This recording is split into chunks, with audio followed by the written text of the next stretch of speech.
I'm a Medium, Ask Me How was not filmed in front of a live studio audience.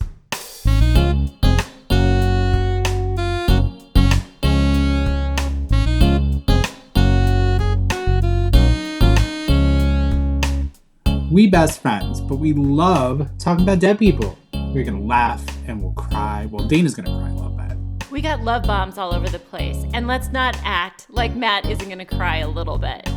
But we're also gonna cuss, so if that doesn't resonate, turn the fuck around. Yeah, we're gonna drop some fuck bombs. But we also want to share our experiences and knowledge about mediumship. So sit down, get comfortable, and remember, You are the light of 100,000 suns. You are the light. and enjoy. I'm a medium, so ask me how. Dana, Matthew, welcome back to another episode, except, you know what? I think we brought a friend today. we have a threesome. We have a threesome. I'm ready. I'm ready to go. We've got the one, the only, Megan Alisa. Yeah. Megan, thank you so much for coming on our podcast. You're our first guest ever. No pressure. I'm honored. I am so honored and excited, and always love to chat with the both of you about, especially about mediumship or Yes. anything. Or Yes, Dana anything. Willey. Or anything Yes. at all. we that kind of friends now. So Megan, we wanted to bring you on today because we wanted to talk to you about things that mediumship we don't get a chance to talk about. Because I think a lot of our community is love and light, right?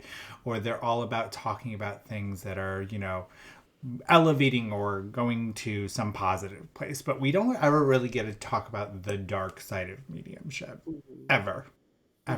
And then when you talk about it, you're labeled as like difficult. So like what has your experience been with the dark side of mediumship? Like you go first. Okay. Well, I mean, there's so many different options there. Where to start? Let's unpack the first box. Yeah. So, I mean, even the label of difficult is probably the nicest version of what you could say for what people have called, I think, all of us. Oh yeah. Around it. So I mean, we can even start at the very beginning with, when you're starting your development, it's not all, rainbows and sunshine and unicorns. Like it starts off like that, right? It does start off like that, but then you have to face certain relationship difficulties. You may have to find that certain relationships don't work out where you're headed in your life now. People may not understand you. And then, even moving into, you make friends in your circle who eventually show their humanness, and that's a part of life, but their ego gets involved and they get jealous or they get upset with their own level of development and start comparing and start projecting that out toward other people, right? So like those things, both of these things happened for me, right, during my development. And it's definitely not easy. Like I just think that people need to know this path is something that takes dedication and a passion and love to follow, and it can get dark. It can get dark, And lonely. So like let's loop back around to like the beginning of it, of like you started your development. And I think what's special about mediumship is that when you delve into it, you don't go just toe deep. You immerse yourself. It becomes a big part of you because you find your soul's purpose, as some people say, or it lights you up, and so then you become all consumed in it, right? So tell me a little bit about like what you've seen and what you've experienced with like development and then losing people around you. Like what was that like for you? Well, I mean, you're definitely right about that. I mean, I'll say though, not everyone gets so deeply pulled in. I would say like not everyone, but the people that end up doing this professionally, I would say do. It was not easy. It was something it takes a lot of learning how to recognize what's happening and learning how to surrender and let go and learning how to, let the things that are meant to come in, and the things that are meant to go out with a gentle grip. Right. So like, I had a close friend this happened with where, they're just having I'll just say this, they were having their own issues and it was being projected at me. And I had to make a choice that was for my best interest. which was to let that person go out of my life. I think it's super important that we recognize that it takes strength and it takes boundaries to have put yourself first, and that you have to put yourself first. Always, it's not selfish; it's self care. You Yeah. know, um, so that's pretty much like how it went for me. Yeah, I think there's so much personal development that happens within your mediumship development that how can relationships not change within your life? And how can you not change? Because you change. Everything You do. about you changes, and you become more of yourself. And so it's some people are going to come with you and some people aren't. And I've been blessed that a lot of people did come with me and have been supportive. But there's going to be relationships that just don't feed you the same way. And you're going to understand that there are people that resonate with you on your journey and some people that don't anymore. And it's hard to let go of those things that are no longer serving you. It really is hard. And that's part of the struggle. It is surrendering. You know, we talk a lot about in mediumship of that surrender, but it's surrendering to like, this doesn't fit in my life anymore, and not making things fit and paying attention to that intuition of like, this person doesn't feel safe to me or isn't fitting in my life anymore. And it's not to make that person a bad person or anything, but they just don't fit in where we're going. I know for myself, I did have a lot of family members and friends fall off because they couldn't comprehend what we do, right? Or it went against their religious beliefs, or they just thought I was all around weird.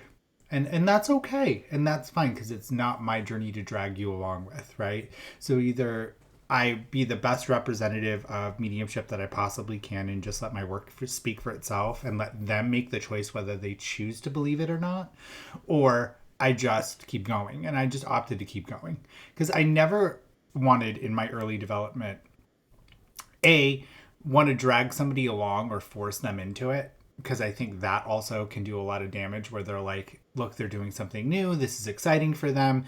They weren't quite seeing that, where they were like, why are you forcing this at me?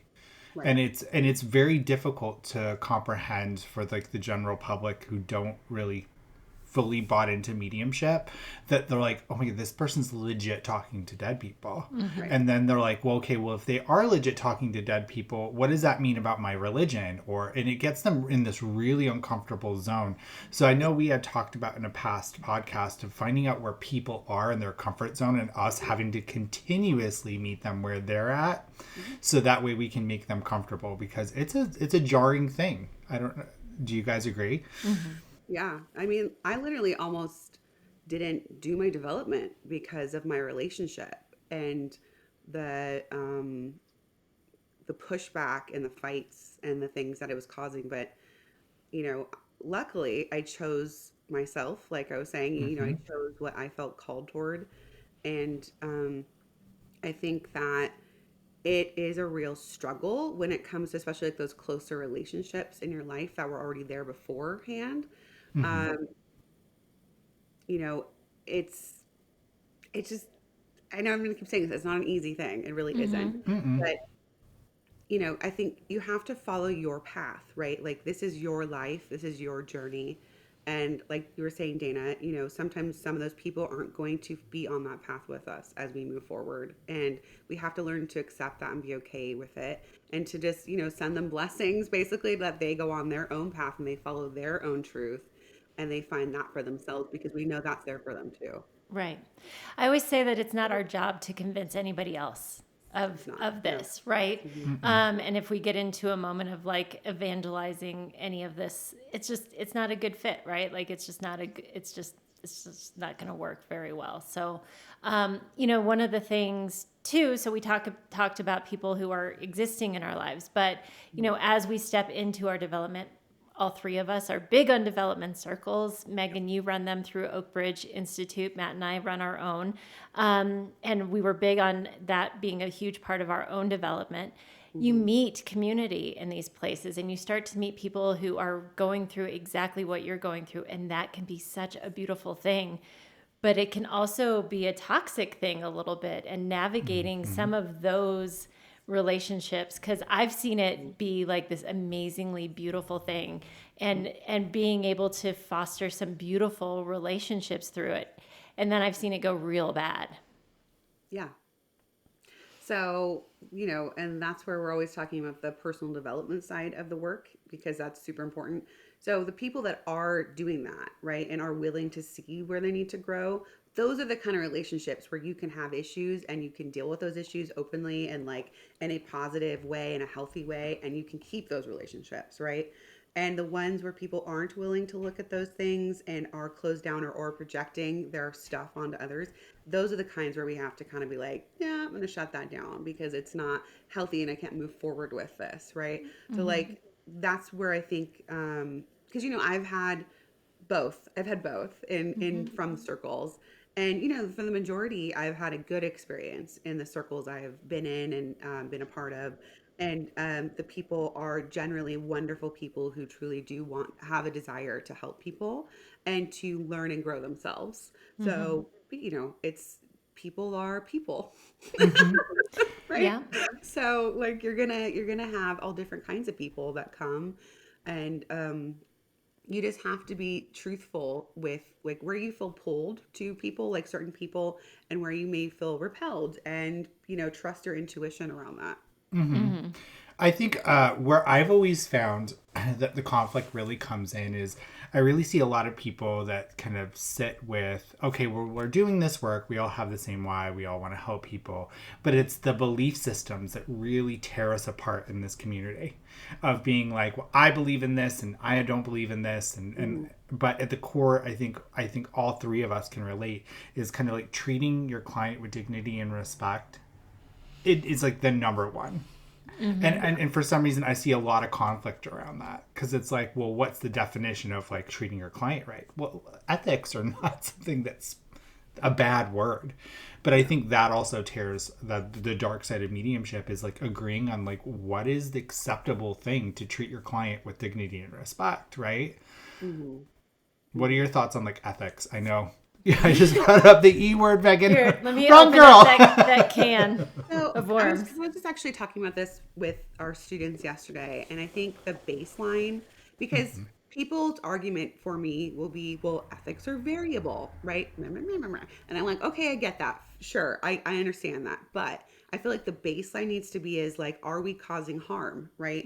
Like that has to be the baseline for like all of it. So, checking in on, are we adding ourselves into information that should be purely coming from spirit, and is it evidential, right? So that should be like, there's like two baselines. Are we causing harm, and is it coming purely from spirit, because that's our job as a conduit, right? Not like you're not coming to me, Megan, because you want Megan's advice, or you want like me to pretend to talk to spirit. Like, no, I want to give information that comes directly from spirit without me interpreting or adding my own trauma, my own religious bias, like any of that stuff, right? So if we're adding that, we're adding ourselves to it, we could be then adding harm, right? Because if we've done the work, we haven't done the work for healing, we have these fear-based interpretations of things, right? So like if we can cut out us as much as possible and just keep it strictly spirit and learn when you're interpreting versus when you're not, like to me, that's really like baseline for the ethics argument. Obviously, if we're going to be working with vulnerable people that are grieving, knowing that responsibility and how huge it is, and the kind of sway you have over people's lives when you call yourself a medium, and your people are trusting you, right? People are trusting you, so you're abusing their trust and you're using the vulnerability that they have when you aren't keeping a certain standard of ethics to make sure you're not causing harm, right? So like, if I know we kind of went in a different direction. Yeah, No, it's cool. It's cool. We'll loop back around. Here at Matt and Dana Inc., we move. But like, it's Yeah. so important. And like the people that argue against it, I'm just like, I don't understand. I'm just like, go do something else. Like, go do something else with your life where you're not working with people that you may be harming if you do not care. If you do not care, go do something else. Right. Well, it goes back to an intangible power dynamic, right? Because if you look at us as mediums, we're talking to something that the person that's receiving the reading can't touch, see, smell, or taste, right? So there is a trust level for us. Okay. So we have a power over them that is unmeasurable. And I think that's where we as humans get our ego involved of being like, well, I can really say anything and they're going to believe me, right? And sometimes it's subconsciously because we haven't had the discernment whether what's spirit, what's us, and then we're just starting to give all this information. But then they get a little carried away with their wording or their bias creeps in, and they don't realize that when that person leaves their care, that think about like your first mediumship reading, right? Mm-hmm. You remembered it for hours, even days after you got it, right? So I still remember my first one. Yeah, I told you. I remember everything. And so I can remember sitting on the information like hours later. And you can bet like that you as a medium, we see a client after that. We don't think about that person after they leave our care, blah, blah, blah, blah, blah. A couple hours later, we eating dinner, but they're still thinking about what we're saying to them. Yeah. And that's where I like try to hammer home of being like, careful what you say because it's not going to go away for them. Like right. It's not. Yeah. And like when we talk about the subconscious, right? So like, this is something I teach about too, is that, people are absorbing what you're saying, even if they're telling you, I don't believe that, that's nonsense. Mm-hmm. It is being absorbed always, right? Like we're absorbing everything, our environment, everything we're experiencing. So like those things will come up for them, even if they're saying, this is nonsense or whatever. So like we always have to be careful with our words, what we're saying, and the power we have with those, because it will affect people. Mm-hmm. Mm-hmm. Our words have power, and I think as mediums, if even when we are being true conduits for the spirit world and only giving what we are getting, we have to be responsible with the wording that we use. We have to be trauma informed. We have to make sure that we are being responsible at all times, because once words leave our mouth, we cannot take them back. Right. So even if it means pausing for a second and being like, let me choose my word choice properly on this. Let me take a moment. And it's worth taking that extra moment because it really does make a difference.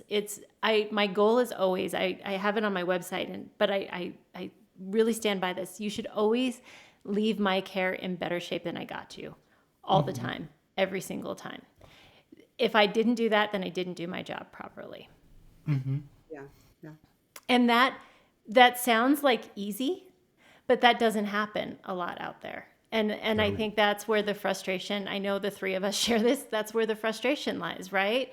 Mm-hmm. Is just do better. Just try to leave people in a better place than you got them. And it's not a big ask, right? It's not a big ask.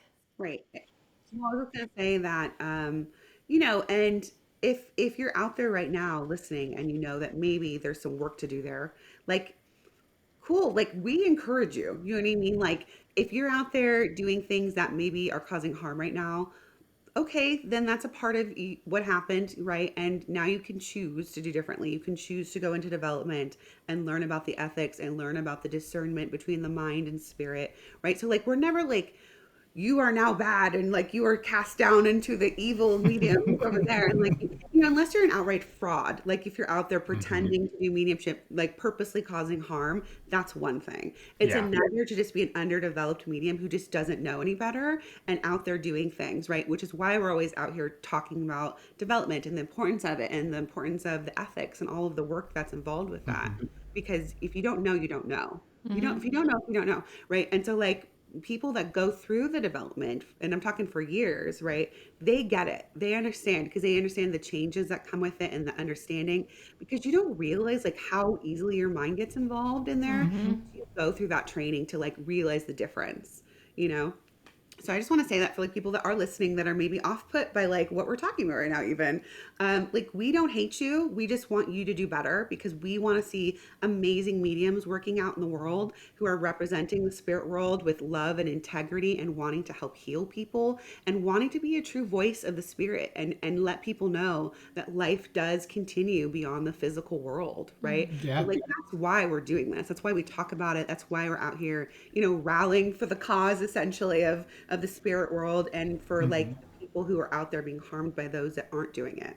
And that's a huge dark side of mediumship, is the harm that happens. And I think what I've seen a lot happen, if I tangent, Megan, you can slap me. I'm okay with that. I like it. Is the first thing would be, I see a lot of fraudulent mediumship happening, and they try to discredit the actual work that happens. So they'll try to create camps, right? So they'll be like, oh, and it's always evidential mediumship that gets thrown into that bus, right? And just my experience, I can't generalize overall, but they'll say, oh, well, evidential mediumship is trendy. So what I'm doing is real, they're just trendy. And I'm like, really? I can prove what I'm doing. But then they want free will to just say whatever they want to say for a quick buck at the expense of somebody that's sitting in front of them. And I think the frustration from some fraudulent mediums, or some mediums that don't know any better, is that they don't realize that we are trying to cheer you on and include, to bring along, because we are representatives of the spirit world. And we're trying to keep the integrity of the work that we're doing consistent and truthful, because there are a lot of skeptics. There are a lot of naysayers. There are a lot of hurt people out there, and they will try to throw stones, right? But our job as mediums is just to push forward the spirit world and mediumship community forward every single reading that we're doing, right? Because my readings reflect the 3 on the panel, but everybody else. And so if I'm representing an entire community and an entire spirit world, because I'm putting that pressure on myself, no one's putting that pressure on me, I want to do better for them, because they deserve that. I feel the spirit world really deserves really awesome representation, because it's an uphill battle. You have movies and TV and religion and naysayers all just picking away at it. And it's so beautiful and so simplistic that it's easy because it can't defend itself, right? It's intangible. So what are your thoughts on like making sure, like, what can people do to push forward their mediumship besides development? Like, is there any resources that you would recommend them on, like, development or pushing forward the, like, mediumship or self-discovery? Like, where do you think somebody should start if they've made those mistakes and want to do better? Right. So finding a development circle or course, that's going to really go over the foundations and help you have that understanding. So finding a teacher where you feel safe to be vulnerable and to mess up, because that's a part of it. That's, getting those no's is teaching you what the yeses feel like. It's a really important part of it. And, and including that personal development side of it, super important. And the spiritual development side of it, all 3, the mediumship, the spiritual, and the personal, go hand in hand in the journey. So first, that's the first part, is finding that. Probably forgiving yourself too, right? For what you didn't know. Because I think that we can be very self-critical, judgmental of ourselves, especially those who are wanting to help heal people, right? We can be like that. So I think that's really important. And remembering that this work doesn't have a destination. It's a journey that never ends when it comes to our development. The work teaches me, right? Every experience I have with the spirit world teaches me. My guides teach me. Learning how to discover yourself in this is really the big part of it, right? Like, you're understanding yourself. And so that would be like the first start, to go into it, and to also know, you're not alone in the journey, right? You're not alone. You have your community, you have, your circle, you have other people like us around, you have your spirit team, right? No one's alone here going through it. So I think sometimes people feel really alone, because it can be lonely. There's a dark side to it. But and the reality is you're not. Yeah. I always say that, like, having some humbleness around our mediumship is really important, and to speak a lot to what you just said, Megan, is that it's a journey, not a destination. That we kind of think that there's this arrival point, especially when we're beginning our mediumship development, and there's not.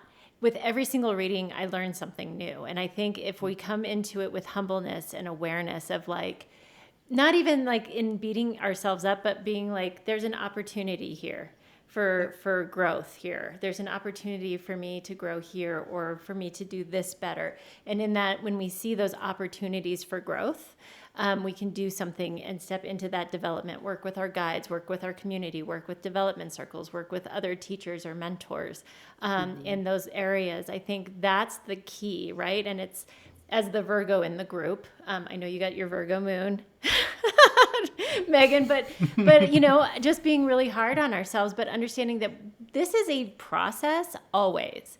And this isn't a place of arrival. So always having a place of awareness of like, we're here to grow and learn with the spirit world. And I don't think, again, we have 3 different people here, that we all have like different awareness of the spirit world, because we're not meant to know or understand it all. We won't understand it all until we get to the other side. We speak from experience, from the number of readings we've done and from the work that we've done. But I learn something new about the spirit world every single day. So being flexible in our beliefs a little bit too has benefited me a lot. Not being so stringent of it's always black and white and this is the way it is. Because when somebody says, what happens when this happens? I'm like, in my experience, this is what I've seen. Because tomorrow I might be shown something different or a nuance of what I've already learned. And I'm open to that. Yeah. Yeah, that's important. And I think too, in the beginning, first few years, you do have more of that rigid thing.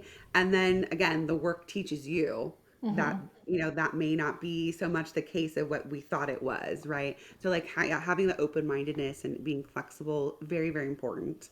Knowing, like we're people, we're humans then, and we don't have all of the knowledge. We're only given what we're given when it comes to mediumship and like our understanding, and the rest, like you said, we'll find out later. I always found like a really hard, kind of looping back to the dark side of mediumship, a really hard thing in early development is listening to others' experiences with the spirit world with a religious lens. That was very hard for me, because I fell into a development circle that would be in person, where the owner of the shop had walked up to me and they were like, you're going to be in a pod of other psychics and other mediums, and there's going to be a galactic war and you're going to be in charge of rescuing it. I was like, what did you just say to me? I'm going to do what? What special episode of the CW show am I going to be on? Like that was my first thought. And I think kind of like understanding that if something does not resonate with you, especially in early development and you're finding a development circle, reach out and go to as many as you possibly can, because there's not a right fit for every single person at one development circle. And I think that sometimes you can kind of fall into somebody else's ideals until you get to the point where you start working with spirit to be like, oh, this is what it's like. And I can speak to it from my experience, rather than taking somebody else's ideals and then formulating it, right? You got to have a lot of self-discovery moments into that. And if you don't give yourself that grace to have those experiences and speak to your own truth, I feel like it stunts you in your growth. Yeah. Very true. You got to trust your intuition. That's the practice, right? Yeah. It's that trust of like, this doesn't feel right. So trust that and believe in that. What about, speaking of the dark side, comparison? Oh. It's another thing I was just talking to my students with, actually. That is such a downward spiral. Really, it's important to look at yourself and like what you're doing just in an honest way, not a judgmental way, and see your growth, right? So see how you've grown in your journey and take that on, right? Not an egotistical kind of way, but in a way that you're seeing that you're growing, right? So and it's going to come in different levels is what I want to say, right? You may start feeling it in your circle. And then once you get past that, you may, go online and start doing that online. Or you may do it like seeing people demonstrate, right? So there's different like places with it that you may start going, and you may like be really good in one place. You may be like, okay, I'm not doing that anymore. And then you go out there and it changes, and then you start doing it with something else. But you have to just keep coming back to like, I am my own person, my own mediumship, my own whatever, right? And so if instead of looking at these other people and saying like, oh, they're so amazing, I can't do it. Like, it's saying, no, that same power goes through them, that goes through me. That means it's a possibility for me once I get to that place in my development, right? And like, who knows, I may go beyond that even, you know what I mean? As long as we're still open to learning and growing and sitting in for the spirit world for them to help develop us and to keep, you know, being open to all of that, then we're going to keep growing in our ability to be more specific, more confident. You know, who knows what could happen with what they're able to do. I've seen it happen two ways. I've seen it to happen the way that you're speaking of, Megan, but I've also seen like tearing ourselves down, right? So we're tearing ourselves down because I'm seeing Megan give this phenomenal reading and I'm like, when is that going to happen with me? I don't think I'm ever going to get there. But I've also seen it twist in another way where it's tear you down to make myself feel better because I need to feel special. I see. I haven't had that experience. That's just not the way I go. Yeah. I've seen it. And it gets really, really catty.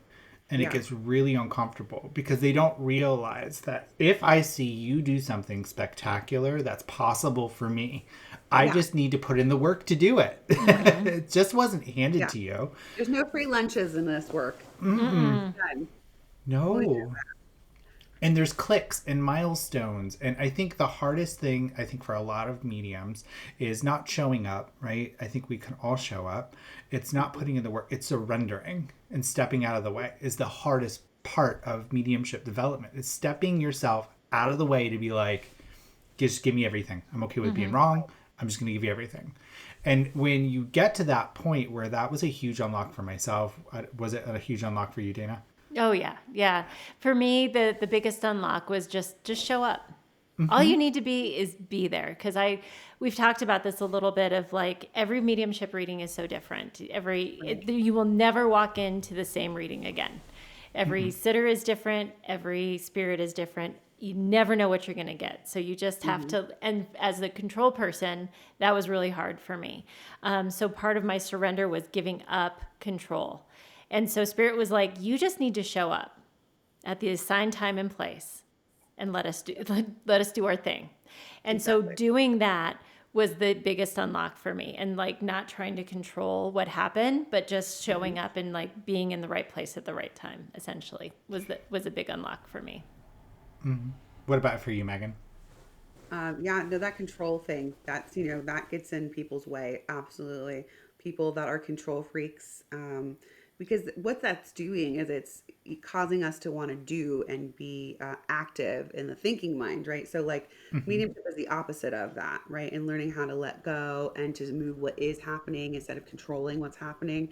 So like for me, you know, the unlocks would be definitely letting go of control, letting go of people's opinions of what's happening for me, not being afraid of getting a no, you know, things like that I think were really big in my development because it is scary. And, you know, as people, we are constantly looking for some sort of feedback in some way of like, do they accept me in some way? That's like just a part of being human, right? So if we feel like that's not happening, that can be really hard. But when it comes to mediumship, our job is to just give what we're getting, right? So like whether or not you're interpreting what you're getting and that's why you're getting a no versus, you know, you're getting a no for some other reason is a part of the journey of discovering your own mediumship and how that works for you. And again, going back to development circles where you learn that. But yeah, I mean, that's pretty much what was the unlocks for me. Yeah. There's another thing that I want to kind of loop back around to, and that's kind of like surrounding yourself with like-minded individuals like that you get at development circles is I know for me, I had some personal issues going outside of my personal life with the family members accepting mediumship. They were like, meh, meh, meh. And my 85-year-old Catholic grandma summed it up so well that when you find really great mediums that you just click with, or that you're just kind of like, I'm around my people, they will get you on such a soul level because they've walked in your shoes that you can understand what it's been like to be either a fledgling medium in development, a working professional, working through some like shadow work, whatever it is, you understand at a point that like your family may not even get. And I think we need to realize as a community that we are stronger together because we're represented as the spirit world because we all get each other. And that there's no competition. There's no tearing others down, because I can understand what it's like to be lonely and not have that point in my life where I knew resources. I was seeing things and hearing things I couldn't explain. And if my sister was like, blah, blah, blah, I'm like, you don't get it. You don't understand it. But I can tell you Dana Willey and MEGAN ALISA do at this level where I'm like, hey, this ever happened to you? Oh, yeah, that was last Tuesday. Okay, cool, sweet, awesome, I'm normal. Right. Yeah, that's our normal. That's our normal. Yeah. And I think that, well, like, it's nice to be able to have that sort of support, right, in that community. If you don't have it, let's just say you don't have it, you have to be willing to be strong enough to stand on your own with it as well. Because, there's going to be people out there who either choose not to have it or just don't have it. And you have to let that passion and that drive for what you do be like your guiding light with it, and to have that be your strength, right? And to know, because we, as we touched on earlier, there's a lot of different kinds of groups of people out there who are against mediumship and will just ultimately not like you just because you say you're a medium, right? And it's just a tool for people that don't understand something to use hate, to kind of throw it at people to keep separating us and it's just like this sad thing that is happening in the world in many different aspects. But, just be strong. Like, you have to be strong in the work. You have to. It's one of those things that, yes, you get to that place, right? You build on that strength. It's not just like there right away. But it is a big part of it. It's no mistake to me that there's so much personal development that happens in accordance with your mediumship development. Because I think that's part of being able to stand strong on your own. Like, I'm better because I have my friends, but I know that I also can like hold my own. And I also know that I'm not here to like convince anybody. It's hard. And you've spoken to that, Megan, a couple of times. Like, this is not an easy path. And, to every time we have to have the conversation, well, what do you do? I'm like, I know. It's not fun because you get the prove it, read me now. And I'm like, no, do my taxes now. You're an accountant, do my taxes now. Like, stop it. No, we're not doing the prove it thing right now. Or people get freaked out and they look at you. I've told so many people, and then they can't have a normal conversation with you ever again because they're afraid that you're reading them. And it's just this weird dynamic that happens as soon as you tell people what you're able to do. And it's just, I don't know, it's a weird thing to navigate. And so if you're not strong personally, it's tricky. Where were you when I had explained what I did at the Apple store with the lady behind the computer? Oh, well, I was on the phone afterwards. Well, she backed away. She was like, what do you do? And I'm like, it's weird. And she was like, no, really, what do you do? I'm okay with weird. And I'm like, I talk to dead people. I just need a computer. And she goes... I had the exact same thing happen to me at the bowl. Oh. I try to say like something like, oh, I work in, spiritual teaching. Because I'm like, I actually learned that from Michael Mayo, because he doesn't really like to tell people, in public, people he doesn't already know, that he's a medium. And I think that works pretty well. And even that, they're like, what?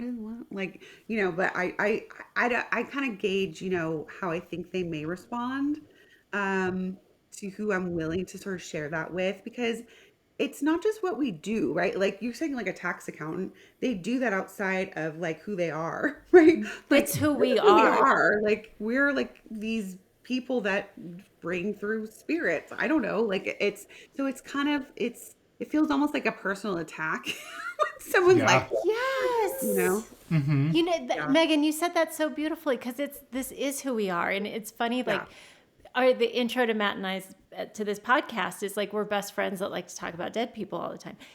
But it really is like the cornerstone of our friendship is we talk about mediumship 90% of our friendship, right? Mm-hmm. The other one is it Chris Evans or Iron Man, which is hotter. Stop.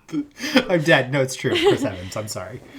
Robert Downey Jr. But anyway, so, that's the cornerstone of like who we are as people, and it affects us, and it changes your viewpoint on everything that you do in life. Because once you've seen and talked to all these dead people, it changes how you live your life.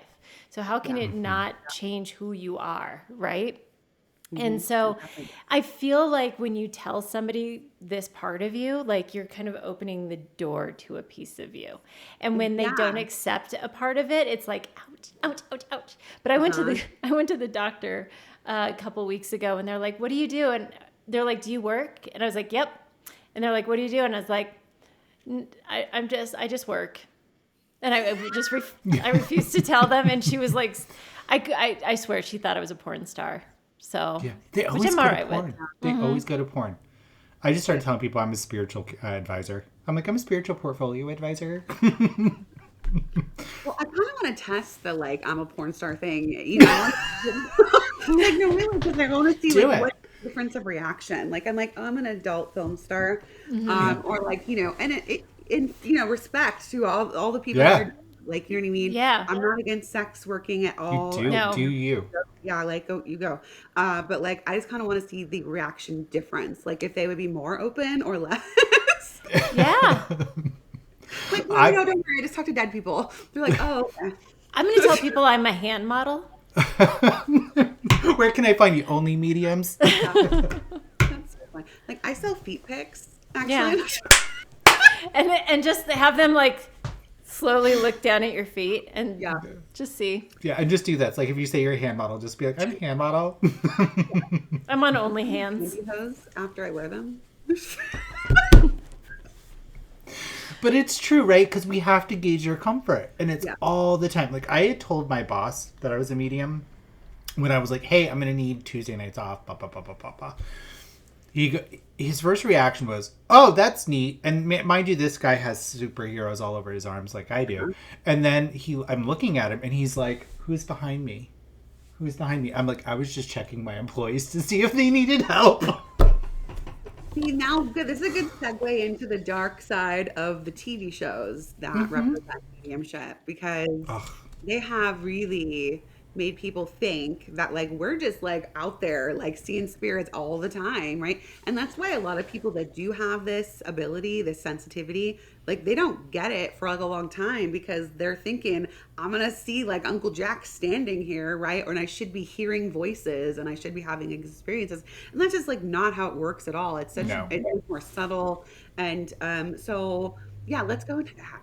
Yes, let's talk about that. Oh, I love it. Hold on, I gotta stretch a little for this, because this is gonna be a little bit of a workout for me.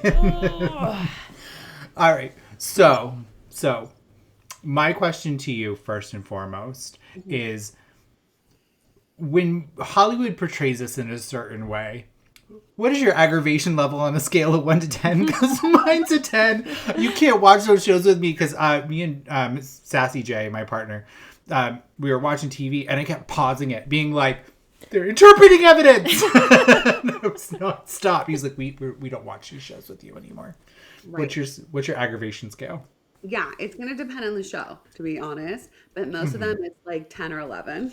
I'm doing the same thing. I'm like, what are you talking about? Yeah, like there's so much interpretation. Okay, so we're actually specifically talking about paranormal shows right now, because I do think that that's something to at least let people know we're talking specifically about paranormal shows and the interpretation of the evidence that's coming through by the paranormal investigators, or a lot of the people that they say are mediums on this show too. Like a lot of them, it's like they handpick these people that are like, are you fear-based? Like, do you think that the devil is real? Like, do you believe in demons? You're perfect. We want you on the show, right? Because like, it's all about the ratings, right? Like, yes, I do believe that they truly are trying to get real evidence. Like, I don't think they're trying, like most shows, I would say, they're not trying to like fake evidence and that kind of thing, right?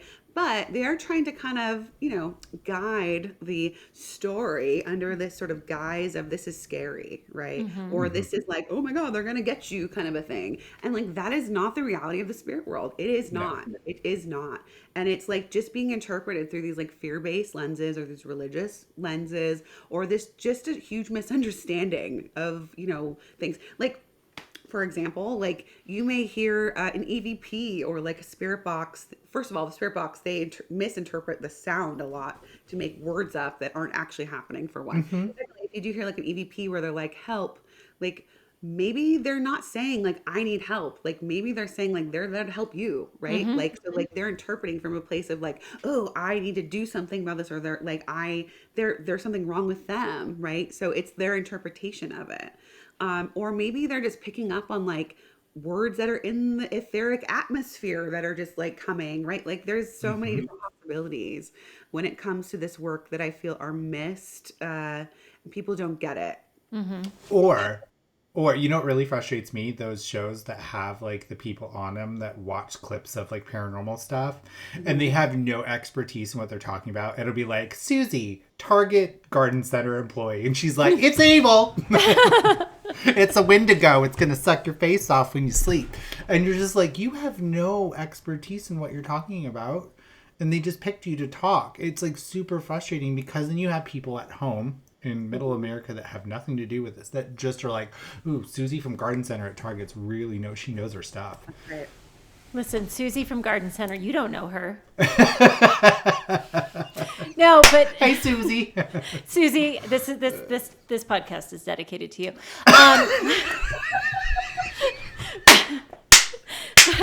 Good old Suze. But here's the thing, like I told Matt this because he and I have talked about this. We've done gone to a couple haunted hotels and whatever, and he's like, this could be a show, and I was like, nobody would buy this because we didn't get scared. There was never a point. We brought forward tons of evidence that we were definitely tapped into. We brought forward evidence that we knew who was here and that the things that happened, but we weren't scared. We didn't run. Matt didn't rip off his shirt, and scream at any ghosts. I was close. If he was a handsome caretaker, I would have been like, sorry. I made it awkward. But that's not gonna sell. No, it won't. It won't. I think what we do isn't sexy. Speak for yourself. I was kidding. Okay, I'm speaking for myself. But it really isn't as enticing and ratings driven. That hurt my feelings. It's sexy, you know what I mean? Like it's meant to be about spirit, right? Yeah. And like the truth. It's meant to be about the truth. But like, TV shows, they do have to work off of ratings and all of that. But like, I do think that there's maybe more, this is 50-50 or maybe even like 60-40, I don't know. But there's more shows I would say have more integrity on YouTube. Like I've done paranormal investigations with a paranormal investigator, a few different times, and we weren't trying to like scare people or lead people or, make up evidence or anything like that. We were just trying to share our experience of like what happened, right, with what we were doing. And I still think it was interesting and fun, right? Mm-hmm. Like there was cool stuff that happened, but it wasn't scary, right? Right. I love it. It's I'm so falling fun. in love with it. Oh, it's so great. It is fun because it's, I love to experiment with the spirit world. That's one of my favorite things to do is to sit with the spirit world and to see like what could happen, right?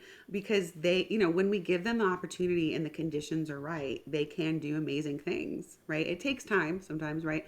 Like, obviously we're not talking about specifically physical mediumship in this episode, but there are possibilities for things to develop over many, many years in the right conditions. Yeah. Dana, can I talk briefly about our experience this last week without like divulging too much? Yeah, totally. So we had walked a haunted location, and it was just fascinating the things that we can bring through as evidential mediums, not only from a psychic standpoint, but from an evidential spirit standpoint that can bring forward some really amazing things without fear. And the more that we walk into a location without fear, but just the openness to the spirit world to be like, yo, what's possible? What's here? Like, tell me. I want to tell your story, essentially. It's cool what you can bring forward because I can tell you, we scared the front desk person. She was like, you're freaking me out. Because I was bringing forward legit information without knowing anything about the location. And it left me questioning what my beliefs were because I was like, I didn't believe in ooky spooky stuff. And now I'm walking away being like, what was that? I want more of that so I can start unraveling what the spirit world can do. Right. Yeah. And it was eye-opening, and it was so fun. It was so fun. But then we honored the people that lost their lives at the location. So we took the time to show respect. So that was really nice. It was very cool. We went to the cemetery was right down the street. And so we went and honored them. It was really cool. We stumbled upon that. We literally were like, oh, Dana. Dana took like led. We were probably led because she took a 40-mile-an-hour right turn. So it was good. It was really cool. And it's just like when people go in there with fear, that gets me. That really bugs the shit out of me. Or they go in knowing a bunch of stuff, so like it's already in their mind and they're looking for confirmation bias, right? Like the better thing to do is know nothing, go in neutral, right? And objectively. Like that's how it's supposed to be done. That's how it's supposed to be done. It's not the case for the most part. And yeah, there's a lot of people that are super disrespectful to the spirit world, which always really irritates me because they're so lovely and wonderful, and they're always putting forth an effort to try to communicate, to let us know they are around, and people just like they just are not nice to the spirit world, and I don't like that at all. No. I was watching a show.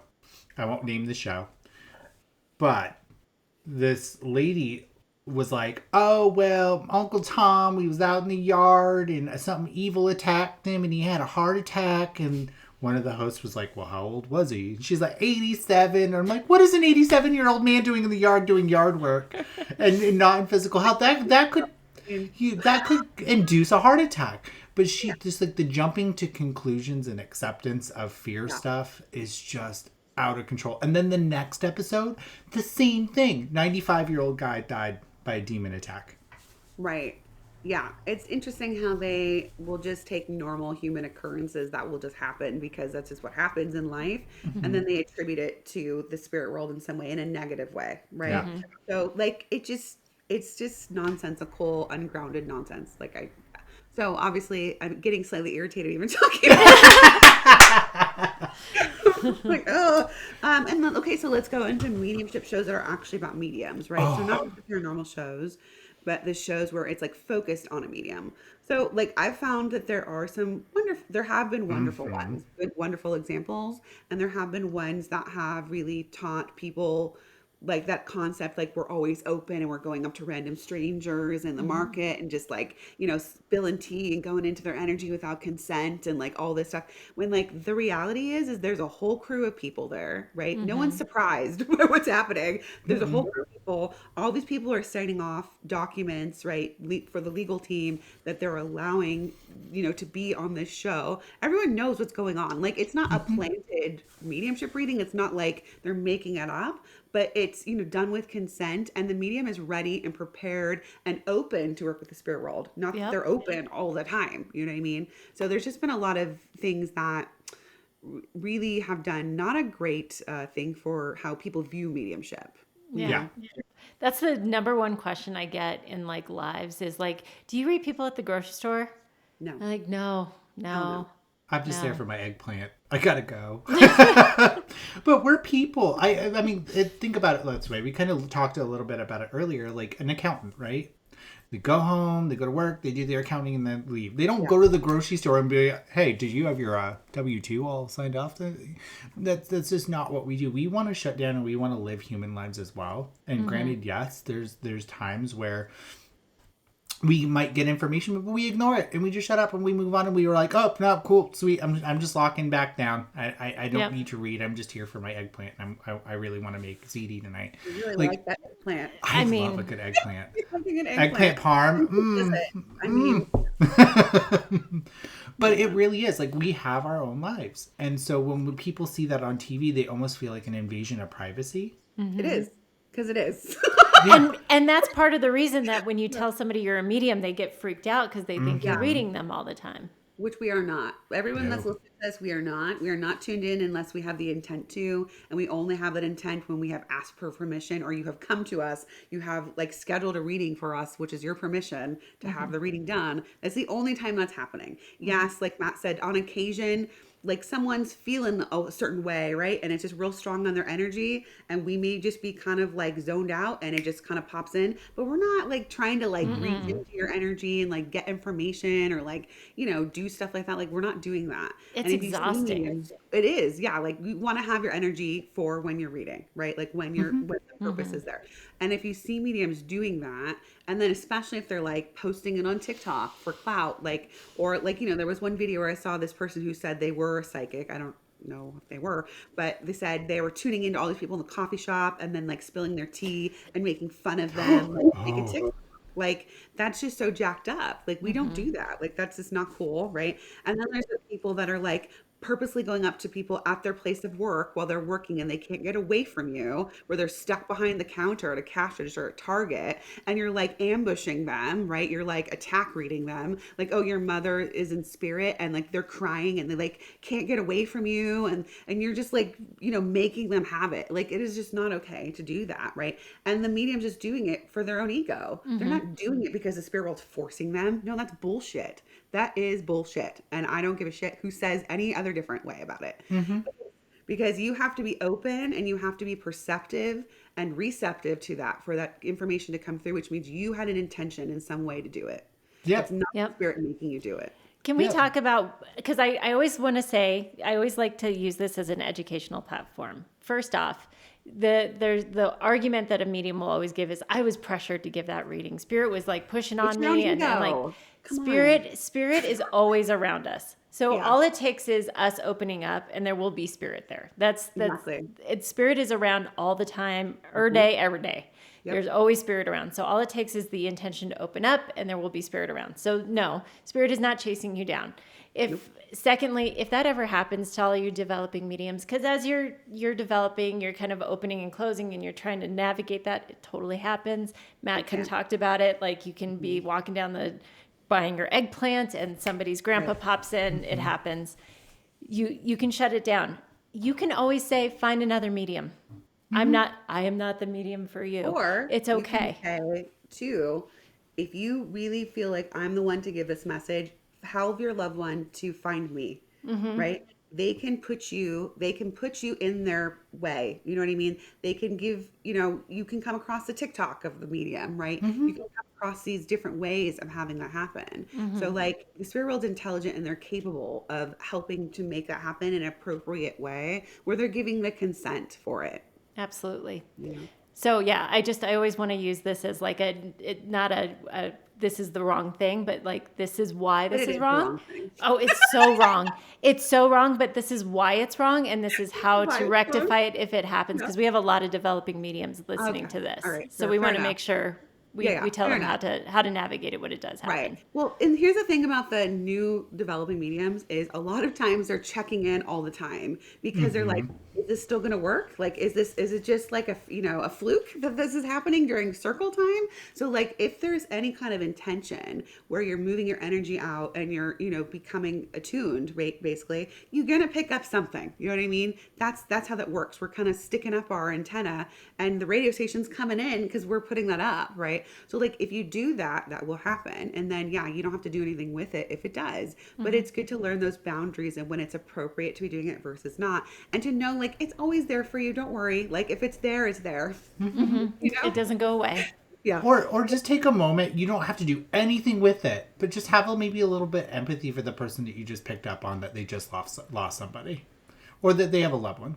Creep a little empathy in there and be like, I hope something nice happens to them today. They deserve it.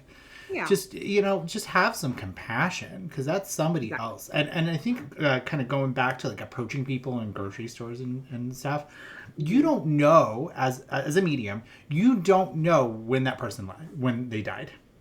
So if Megan's like working at Target, we're gonna role play for a second, Megan. I hope you like this. Okay. He loves to role play. Megan's a cashier, and I'm the medium, and I walk up to her. Her mom could have died yesterday.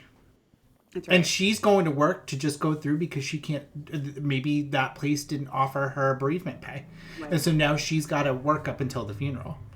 We don't know the person's life that's sitting across from there. We also don't know how they're going to perceive what we're going to tell them, if their reaction, because if I say to X, Y, and Z, hey, your mom died, and they punch me in the face, I deserve that. Yeah. Because I don't know exactly what their anger level is going to be. Because some people are reactive with anger. Right. Yeah, that's like one thing I talk about with like why you shouldn't do this, right? Is like you don't know how they're gonna react to you. They may be very hostile. They may hate mediums, right? Or they may be in like such a place of pain that they're gonna react really poorly, right? So like that's why it should always be their choice if they're ready to get a reading, if they ever want to. And you never ever have to have a reading. Like you can go through your whole life Yeah. and never have a mediumship reading, and that's okay, right? Yeah. Like if you don't ever believe in mediums and you think we're full of shit, that's okay. Do you know what I mean? Like, so we should never be forcing it on anyone because it will happen in the right timing when they're ready, when they choose it. Yep. Or using people's death for purposes. And so what I mean by that is, like, let's say a celebrity dies, going on to a social media platform and talking about their death that you've channeled them. You are this is my opinion, this is not the opinion of my co-host, you're a fucking ambulance chaser. At that point, you're like a lawyer that chases ambulances to get a case.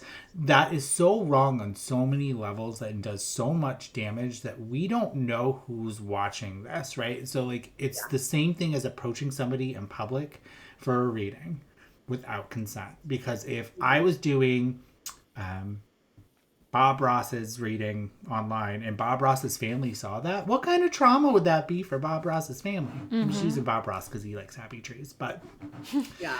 I think that's where we don't put the common sense and the rationale into our decisions when we do stuff like that, and it really hurts people.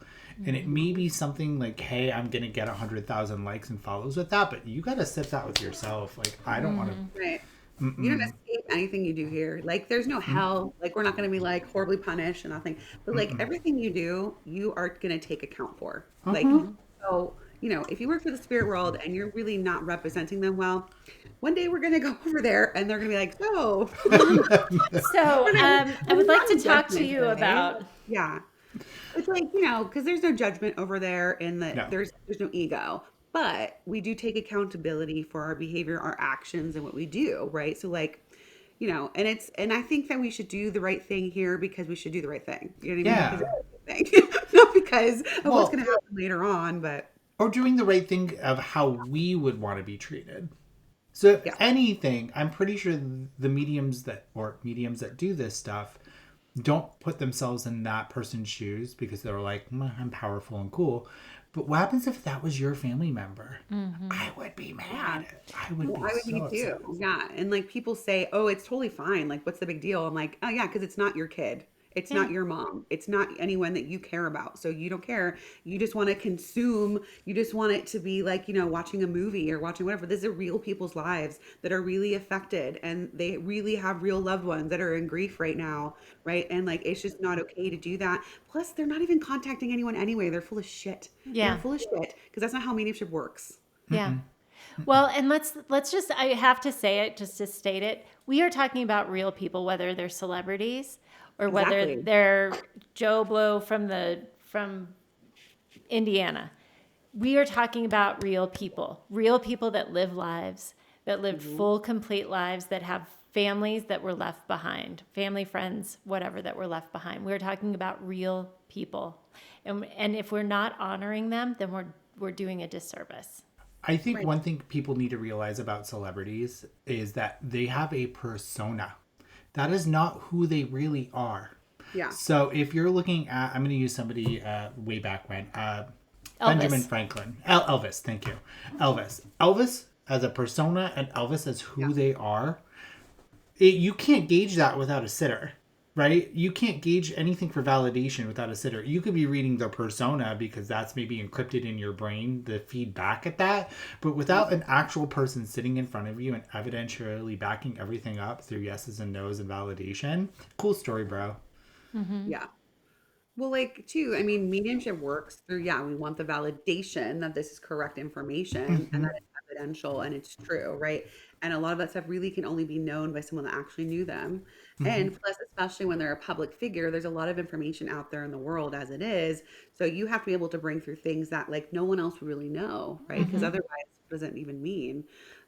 Also, too, like if we think about how the mechanics of mediumship works, it takes the spirit's energy, my energy as the medium, and the sitter's energy to make it work, right? So we're like feeding that because they're connected to the sitter. They're not connected to me. They're connected to them through love and through energy, right? So I'm only aware of them temporarily. They don't stay and hang around with me after. They go with you, right? So like if we're thinking about even just the mechanics of how mediumship works, like what they're claiming to be doing does not make sense. No. No. You know?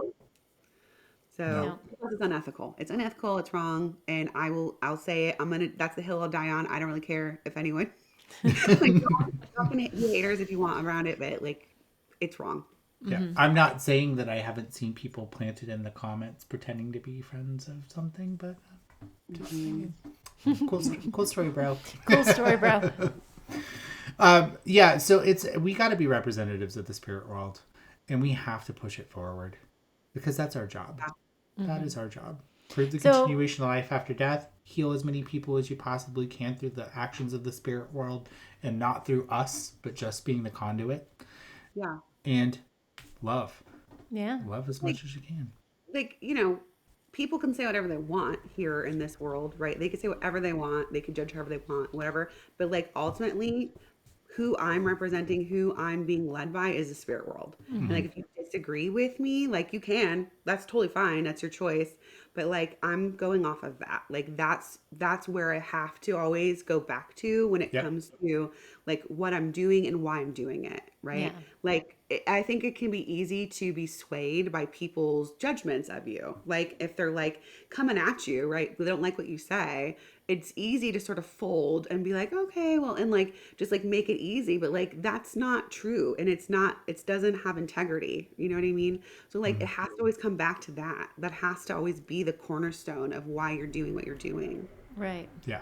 Well, this comes to, because Matt and I actually had this conversation, and I think it's a good way to round this out, is what do you do?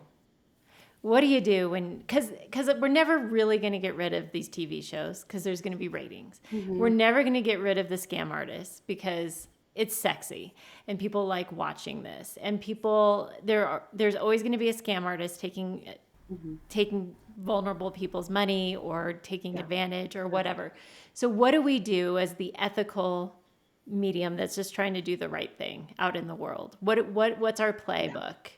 So, I mean, I always teach that obviously you can only control yourself, right? And that your work represents you, right? So, that's one. So putting the good work out in the world, right? So like showing up as a medium, showing what real mediumship is a big part of it. So like doing those lives, if you're developed medium and you're able to do that and to show people, right? Because then we're having an opportunity to show many, many people like what legitimate evidential mediumship really is, right? And the purpose of it. So that's one. Obviously teaching about it, like putting your voice out, using your platform in a way that you feel is responsible, right? To help people to understand so that they're educated, right? So like I feel like that's really important. 3, I mean, I was discussing this last night. I mean, there's a potential that eventually there may be some sort of ethical board to do with the work. That's a possibility at some point in the United States. I don't know how that would come about or why or whatever, but I was saying, you know, if people sort of had some skin in the game, where if you had to pay $1,000 for the year for a license, like I don't have to pay that much for my cosmetology license. So like I have to keep my cosmetology license up every year, just like an accountant, a CPA has to keep their license up, or whoever. Like, and it's tricky because technically, you know, communing with spirit is a religious freedom, right? It's part of the religious freedom that we have. But if you become a business and you are accepting money for it, maybe there should be some sort of ethical standard, a board. Whereas if you are publicly not upholding that, whatever those may be decided to be, then there is some sort of implication of, you know, you owe a fee, or you some sort of repercussion for like being a shitty person. I don't know. Yeah, It's true. Like, I just think that may be something we have to eventually come to. I don't know. And I think in the meanwhile, while that doesn't exist, we just have to hold each other accountable. Yeah. We have to. People don't like it. I know. And you know what I've learned? I've kind of taken this from your playbook where it's like, I would rather go to bed at night knowing that I was a good person trying to educate and protect vulnerable people and the representation of the spirit world than to do any of that. So if I'm not liked, I'm cool with that. But I know in the heart of hearts that I'm doing, when I go out for my yearly review on the other side, they're like promoted. Well, and it's not just like, I feel like I want to say, like, we're not perfect people. Like, we're not trying to say like we're perfect people and we're elitist and we're, we're not trying to say that. Really, when it comes down to it, you can believe whatever you want, and I'm cool with that. Like, I think that's your right to believe whatever you want, and have any whatever. But when you're using it to like put it out there online and you may be causing harm to other people, that's where I'm like, wait a second, like that's not okay, right? Yeah. The, Hold up. the harm that's caused and the fear that's caused and the just like that kind of stuff, that's where I really draw the line of speaking up and using my voice to say like, hey, like this is really not okay that's happening, so that I can warn people and let them know like, hey, please be careful, watch out for this, or Right. this is especially if it's like someone that's just a plain fraud, right? Versus like what mediumship actually is and the things to be looking for with mediumship so that you don't get frauded. I've been frauded. I've Yeah. been frauded by mediums. It sucks, and Yeah. I've been harmed by mediums who have told me like really harmful, shitty things. That could have really, I mean, if I was in a bad place in my life, I could have been really bad, like really bad. Luckily, I wasn't, and I had some education and some groundedness there that didn't completely throw me. But if I had been potentially suicidal, or if I had been in a really bad place with like myself in other ways, or with my family, it could have put me down a very dangerous road. Yeah. You Yeah. know? Yeah, my wife is jealous of me and she took the kids, Megan. I just want to let you know that. The psychic told me that once. Did that not resonate? I was like, Yeah. you're cute.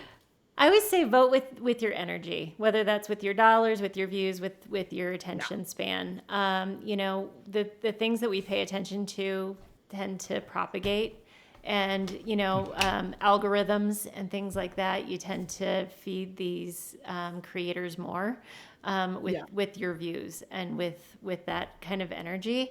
And I wholeheartedly agree. Educating. Really pushing forward discernment. I think, there's this high pressure of like, book now, book now, book now. And it's funny, the three of us are like, if you want to book, like, no big deal. Like, whatever. But, I think paying attention, I think the three of us really have done a good job, and a lot of other mediums. I don't want to just say it's just the three of us that do this, but I think we do a really good job of just saying like, here are some things that you want to look at for if you want to book a mediumship reading. Here are some things that you want to look at for finding the right reader for you. Because it's not necessarily about them receiving a reading from us. It's finding the right reader for you and taking your time and not rushing through to it. And if you are a developing, or if you're a reader yourself or in development, really taking that time, taking moments of self-assessment. Where can you improve? Because I can improve. We can all improve, right? There's all things that we can do better. Yep, I definitely agree. Well, guys, I think we hit it home. This episode was phenomenal. Megan, you're welcome back anytime. Anytime. You can be the how and I'm a medium, ask me how. Anytime you want to come back. But with that being said, Megan, where can they find you? What are you up to? Yes. So my website is meganalisamedium.com. So that's where, if you want to book a private reading with me, I do psychic, mediumship, also trance healing sessions. I teach through oakbridgeinstitute.org. So I do mediumship development and psychic development for students. Whether you're brand new or someone that's already been developing and you just want to continue that development, or you're missing some foundational things, that's there. We actually have a Foundations 1 coming up that medium Michael Mayo and I teach together. That starts January the 7th of the new year.